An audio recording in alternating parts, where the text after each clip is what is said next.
En ce troisième dimanche de l'Avent, ce dimanche que la tradition appelle le « dimanche de la joie », prenons un temps long et spacieux pour nous arrêter ensemble.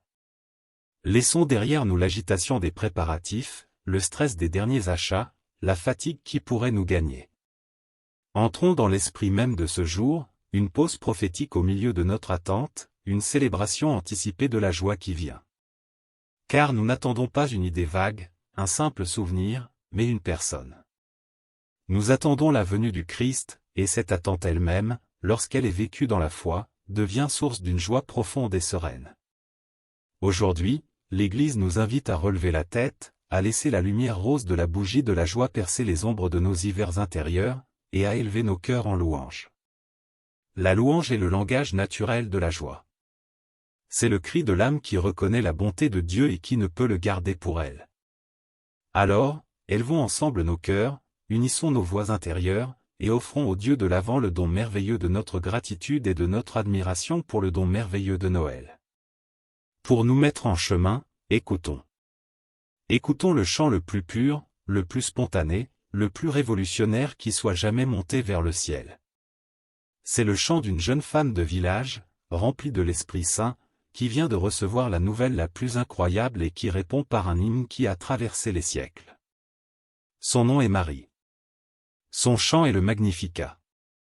Nous le lisons dans l'Évangile selon Luc, au chapitre 1er, au verset 46 à 49. Laissons ces paroles résonner dans le silence de nos cœurs comme si nous les entendions pour la première fois. Mon âme exalte le Seigneur, et mon esprit tressaille de joie en Dieu mon Sauveur, car il a porté son regard sur son humble servante. Oui, désormais toutes les générations me diront bienheureuse, car le Tout-Puissant a fait pour moi de grandes choses. Saint est son nom. Écoutons la structure de cette louange. Elle commence par un mouvement intérieur, personnel, viscéral, mon âme exalte, mon esprit tressaille. La joie n'est pas d'abord sur les lèvres, elle jaillit des profondeurs de l'être. Elle est une exaltation, un soulèvement de tout l'être vers Dieu. Elle est un tressaillement, une danse intérieure de l'esprit. Et remarquez l'objet de cette joie, en Dieu mon Sauveur. La source de la joie de Marie, ce n'est d'abord la maternité, l'honneur, la mission. C'est Dieu lui-même. C'est la relation avec celui qui sauve. Sa joie est théocentrique, tournée vers Dieu. Puis elle reconnaît le geste de Dieu, il a porté son regard sur son humble servante. Le Dieu de l'univers, le Tout-Puissant, s'est penché, s'est intéressé à la petitesse, à l'humilité. Ce regard n'est pas un regard de jugement, mais un regard d'élection, d'amour, de grâce. Et Marie en perçoit la portée universelle, désormais toutes les générations me diront bienheureuse. Elle comprend que son histoire personnelle entre dans l'histoire du salut, qu'elle devient un maillon visible de la chaîne de la grâce. Enfin, elle attribue toute la gloire à Dieu, le Tout-Puissant a fait pour moi de grandes choses. Saint est son nom. Elle ne garde rien pour elle. Elle est le réceptacle émerveillé, non l'auteur. La louange culmine dans la proclamation de la sainteté de Dieu, de son altérité absolue et bienfaisante.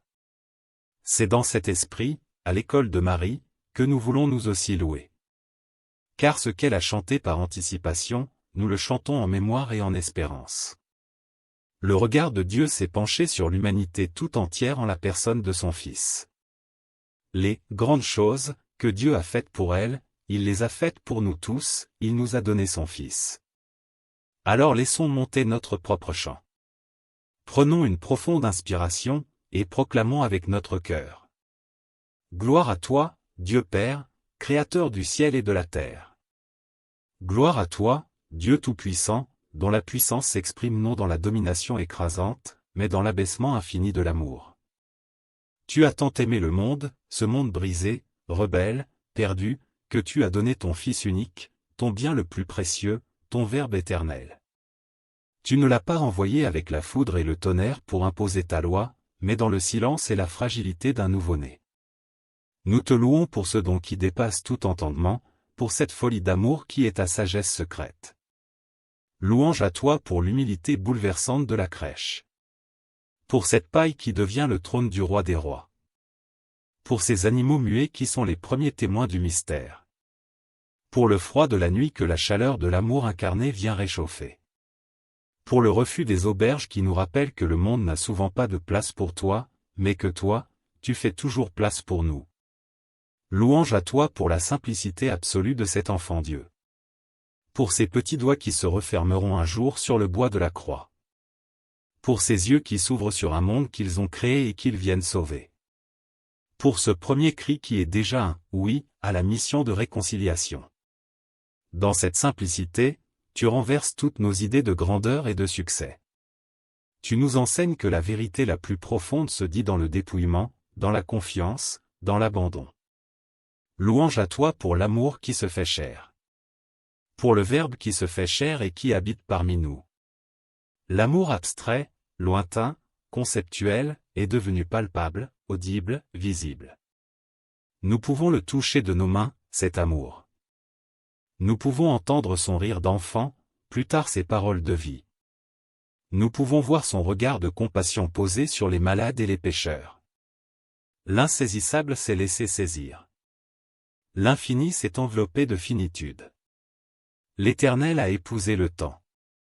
Voilà le miracle des miracles, le cœur de notre foi, la source de notre joie la plus folle. Je te loue, Père, pour le don concret, historique, de ton Fils Jésus. Pour sa vie qui éclaire la nôtre. Pour ses paroles qui sont esprit et vie.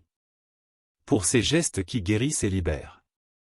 Pour sa mort qui brise la puissance du péché et de la mort. Pour sa résurrection qui ouvre devant nous un avenir nouveau, éternel. Je te loue pour l'espérance indestructible qu'il apporte. Dans un monde marqué par le cynisme, le découragement, la peur de l'avenir, la naissance de ton Fils est un rappel tonitruant, l'histoire a un sens, elle est conduite par tes mains bienveillantes, et elle avance vers un accomplissement de lumière et de paix.